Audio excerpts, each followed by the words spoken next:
আমরা এই স্পোর্টস আছি, এটাতে আমরা নেগেটিভ কমেন্ট কেন করবেন? আপনার কাছে যদি জিনিসটা অনেক ইজি মনে হয়, আপনি একটু এসে দেখেন কত ইজি। নেগেটিভ কমেন্ট থাকবে, আমাদেরও আসে, বাট এখন এটা একটা স্পোর্টস। আপনি যদি এত অনেস্ট হন তাহলে আপনি ফেসবুক ইউজ করেন কেন? সবার আগে আমার প্রশ্ন তো এটাই থাকে। এখন আপনাদের পার ডে খরচ কিরকম যায় খাওয়ার আপনার? ধরেন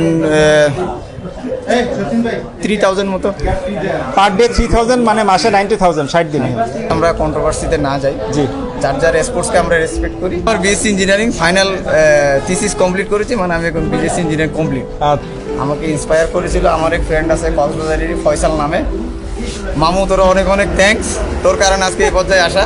আপনি এডুকেশন নষ্ট করে যে বডি বিল্ডিং করবেন তা না, এটা ভুল ধারণা, এটা ভুল কনসেপ্ট। এডুকেশনটাও চালাই যেতে হবে, কারণ আমাদের ফ্যামিলি আমাদের আগে এডুকেশনটাই প্রায়োরিটি দেয় বেশি। আমরা অনেক কষ্ট করে এইটুকু আসতেছি, আমাদেরকে সাপোর্ট করতে না পারেন বাট ট্রল করেন না।